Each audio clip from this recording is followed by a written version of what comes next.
quero que você me conte da tua faculdade de medicina, porque na faculdade de medicina, evidentemente, que você não gosta de tudo, mas você tem que tudo estudar. É uma questão de responsabilidade.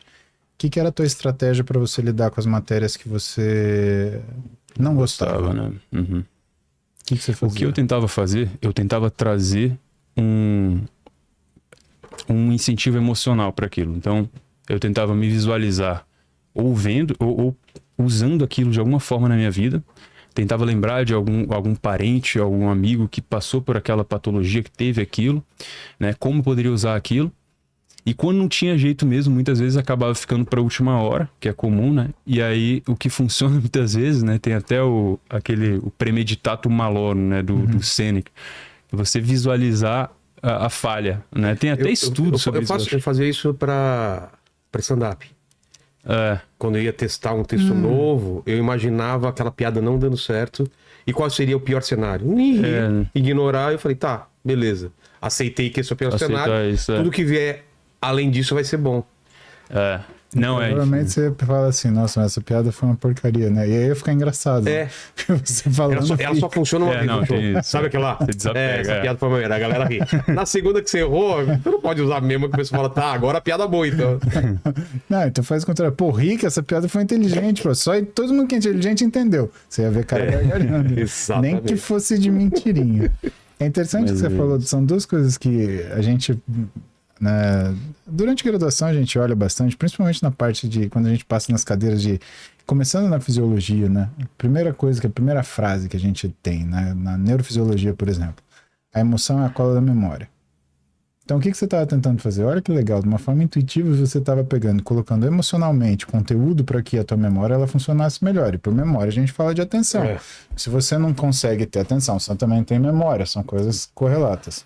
A outra coisa muito interessante, que é a questão de você usar o que é a previsibilidade ou a visualização do caos. Você sabe que eu não acho ansiedade ruim.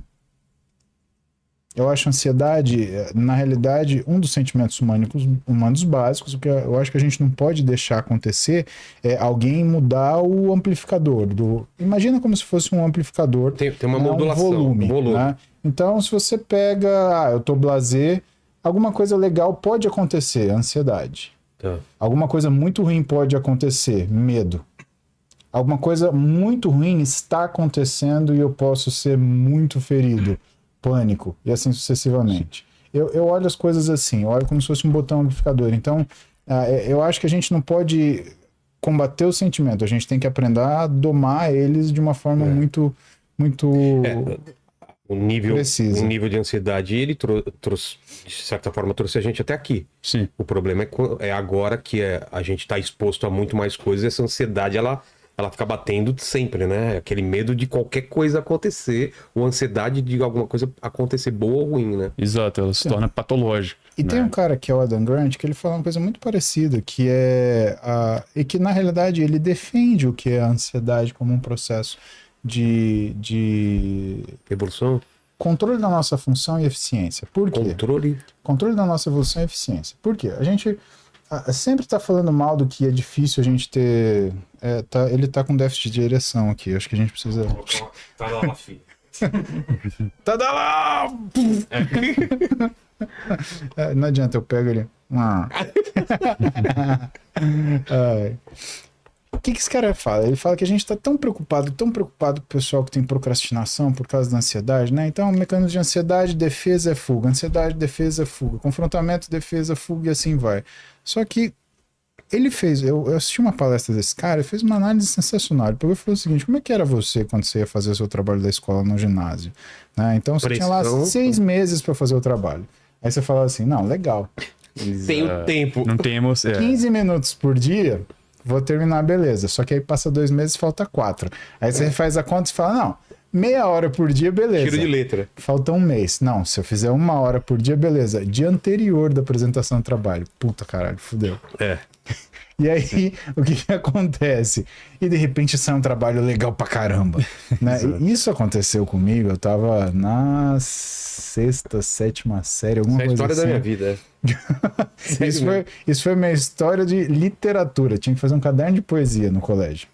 Ei, Colégio Cristo Rei, que saudade. Nossa. Colégio tinha que fazer um caderno de poesia. E eu ficava calculando assim, não, eu escrevi uma poesia a cada 2 dias, beleza, eu termino uma semana antes. Eu não escrevi poesia nenhuma.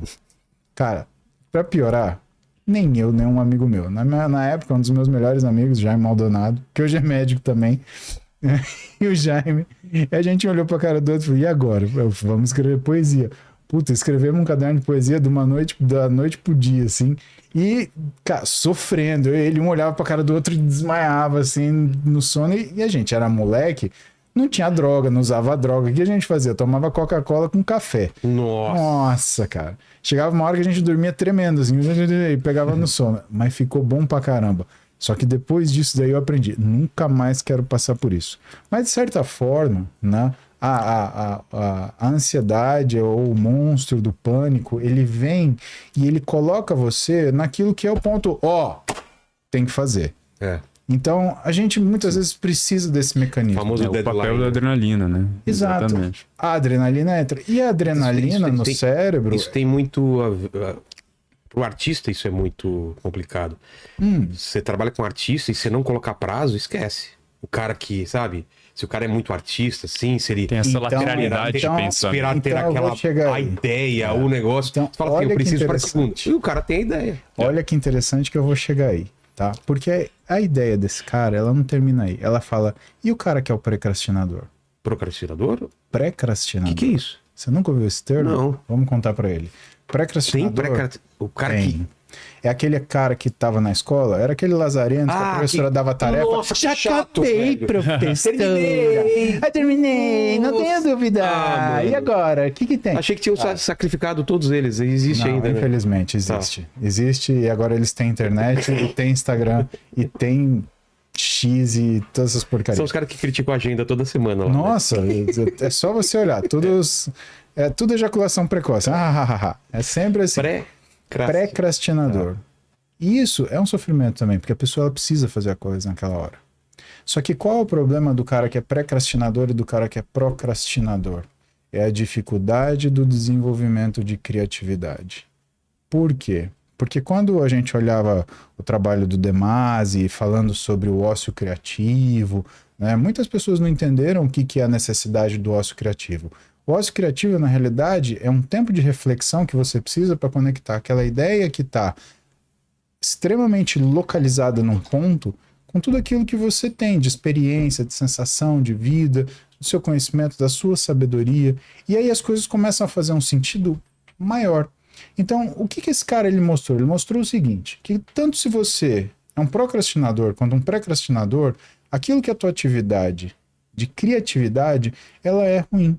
Então, quando você coloca, por exemplo, um deadline para um artista, dependendo daquilo que ele tiver para produzir para você, ele pode te entregar o trabalho, mas ele não vai te entregar o melhor trabalho. Entendi. Eu vou te dar um... Na verdade, com muita humildade, eu vou te fazer um questionamento, porque isso acontecia comigo na área científica. Né? Então eu tenho uma dificuldade tremenda em terminar um artigo que eu estou escrevendo. Eu não termino. Eu termino, aí eu destermino ele, porque eu falo assim, não, falta colocar tal coisa. Não, falta tal coisa. E para fazer aula, para mim também é difícil. Tem coisa que eu, 5 minutos antes da aula, eu escuto um comentário e falo, puta, faltou isso. Eu abro a porcaria do Keynote lá e adiciono. Quantas vezes, e pode falar verdadeiramente, não importa errado. Quantas vezes você já terminou um desenho ou achou que terminou e você falou, puta, eu vou pegar e vou mexer de novo? Pô, mas eu aprendi isso daí. Porque tava me fazendo mal. Tá vendo? Eu mexi até o deadline. Exato. Aí eu aprendi e falei assim, não, tá bom e vamos pro próximo. Vamos fechar e vamos concordar que tá bom. Uma coisa artística, ela sempre pode ser melhorada ou alterada. E eu tava vendo isso com o meu livro. Eu escrevi meu livro, relia, corrigia. Chegou um ponto que eu falei assim, se eu ficar corrigindo toda hora, ele vai virar outro livro. Esse livro já foi. Eu tô colocando ideias ou pensamentos já que é pro segundo livro, para outra coisa. Então, tem uma hora que você tem que fechar o livro mesmo e falar, esse material tá pronto. Mas uma obra de arte você nunca pode falar, é isso. Entendeu? Pois é. E deadlines para artista é isso. Por isso que eu perguntei para ele, como é que você fazia para lidar com as coisas que você não gosta? Isso foi um ótimo ponto. É um ótimo ponto isso. É uma coisa que eu acredito que você só consegue fazer uma coisa quando você começa a gostar. E gostar depende de uma sensação, na medicina, de competência.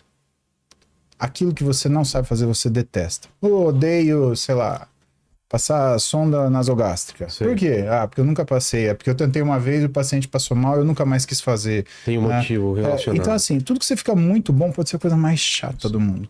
Você acaba gostando. Verdade. E isso pra gente é uma coisa importante. Por quê? Porque muito aluno de medicina... mas não tem essa especialidade em medicina. Não, mas é que você falou, tudo que você é muito bom, você acaba gostando. Mas você trabalha com isso também? Até agora não. Ai, que bom. Mas o OnlyFans tá aí, né? Você pagaria, Kratos, a assinatura do OnlyFans pra mim? De curiosidade, pagaria pra você não fazer. Eu acho que é o primeiro OnlyFans que é assim, quanto mais você paga, ele não posta nada. É que nem aquele filme. Tinha uma propaganda que, né, que a menina tirava a roupa, tirava. Pô, oi, pô. Não, você recebe Não, é a possibilidade do cara te mandar um SMS particular dizendo, isso, agora fecha. Tipo, Pode crer. tem 10 aqui. Pode crer.